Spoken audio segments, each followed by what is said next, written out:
নমস্কার, কলকাতা টিভি ডিজিটালে আপনাদের স্বাগত। আপনাদের সঙ্গে রয়েছি আমি ঋষিকেশ।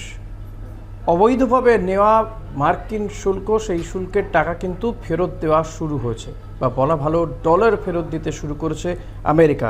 সংখ্যাটা, এই যে অর্থ তারা ফেরত দিচ্ছে, সংখ্যাটা নেহাত কম নয়। শুল্কের 175 বিলিয়ন ডলার যেটা ফেরত দেওয়া শুরু করেছে আমেরিকা। এর জন্য একটি পোর্টালও খোলা হয়েছে, যেই পোর্টালে কিন্তু যে এই সংস্থাগুলো বা গ্রাহকরাও, যেহেতু তারাও ক্ষতির সম্মুখীন হয়েছে, এই পোর্টালে তারা আবেদন করতে পারবে। তবে এক্ষেত্রে বেশ কিছু শর্ত রয়েছে, প্রায়োরিটি রয়েছে। আপনারা জানেন যে আমেরিকা ফার্স্ট এই নীতির আওতায় মার্কিন যুক্তরাষ্ট্র বা ডোনাল্ড ট্রাম্প তিনি বেশ কিছু দেশের ওপরে শুল্ক চাপিয়েছিলেন, এবং সেই শুল্ক একেবারে বেআইনিভাবে চাপানো হয়েছিল বলে মার্কিন যুক্তরাষ্ট্রের যে সুপ্রিম কোর্ট, আমেরিকার সুপ্রিম কোর্ট জানিয়ে দিয়েছে।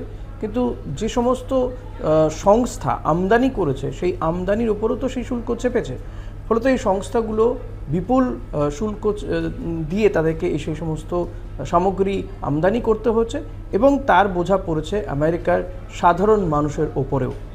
সে কারণেই কিন্তু সুপ্রিম কোর্ট নির্দেশ দিয়েছিল যে এই ডলার বা এই অর্থ অতি দ্রুত ফেরত দিতে হবে। শুরুর দিকে আমেরিকার প্রেসিডেন্ট তিনি হয়তো এই বিষয়টাতে রাজি ছিলেন না। পরবর্তীতে সুপ্রিম কোর্টের যে নির্দেশ, সেই নির্দেশ কার্যকর করতে তারা বাধ্য হয়, এবং ইতিমধ্যে এখানে একটি পোর্টাল খোলা হয়েছে আমেরিকাতে, এবং সেই পোর্টালের মাধ্যমে আবেদন গ্রহণ করা হচ্ছে। কিভাবে এই আবেদন নেওয়া যেতে পারে বা কারা এই শুল্কের অর্থ ফেরত পাবেন, সেটা কিন্তু ওই পোর্টালে বলা হয়েছে। 175 বিলিয়ন ডলার শুল্ক ফেরত পাবেন। ইউএসএ কাস্টমস অ্যান্ড বর্ডার প্রোটেকশনের মতে, সিবিপির মতে, সিএপিএ বা consolidated administration and processing of entries নামে পরিচিত পোর্টালটি আদালতের আদেশে অনুমোদিত ইন্টারন্যাশনাল এমার্জেন্সি ইকোনমিক পাওয়ার্স অ্যাক্টের অধীনে আরোপিত শুল্কের জন্য বৈধ রিফান্ড অনুরোধ জমা দেওয়া এবং প্রক্রিয়াকরণকে সহজ করবে।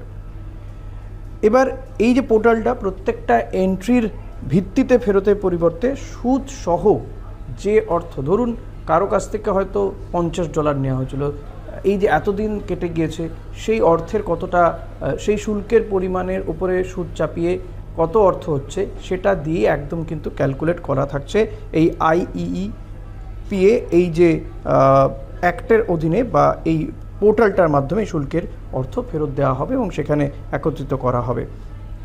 সিবিএস তারা বলছে যে এই প্রতিবেদন, তাদের যে প্রতিবেদন, সেখানে বলা হচ্ছে যে কারা পেতে পারেন এই শুল্ক ফেরতের অর্থ, কারা পেতে পারেন। যেটা জানা যাচ্ছে, 9 এপ্রিল পর্যন্ত, এই সিবিপির তথ্য অনুযায়ী 9 এপ্রিল পর্যন্ত প্রায় 56,000-এরও বেশি মার্কিন আমদানিকারক শুল্ক ফেরত পাওয়ার জন্য আবেদন রেজিস্টার করা হয়েছে। এবং সেক্ষেত্রে যে এই শুল্ক ফেরত সবাই পাবেন এমনটা নয়, ম্যাক্সিমামই দেখা গেছে যে শর্ত দেওয়া হয়েছে, সেই শর্ত কিন্তু এই আবেদনকারীরা তারা কিন্তু পূরণ করতে পারেননি। এবং এক্ষেত্রে বলা হচ্ছে যে শুধুমাত্র যে আমদানি করেছে যে সংস্থাগুলো, তারাই এ শুল্কে অর্থ ফেরত পাবে এমন নয়, যাতে গ্রাহকরা, কারণ তারাও এই সাফার করেছে।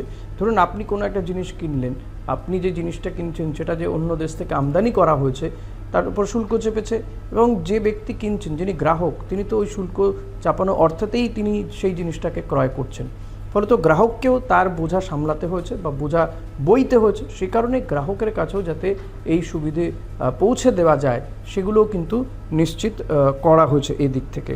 ফলত এই যে আমেরিকার পক্ষ থেকে যে 175 বিলিয়ন ডলার ফেরত দেওয়ার কাজ শুরু হয়েছে, কাজটা সবে সবে শুরু হয়েছে, এবং এই পোর্টালের মাধ্যমে যাদের শর্ত পূরণ হবে তারাই কিন্তু সেই অর্থ, সেই আমদানিকারক সংস্থাগুলো তারা ফেরত পাবে।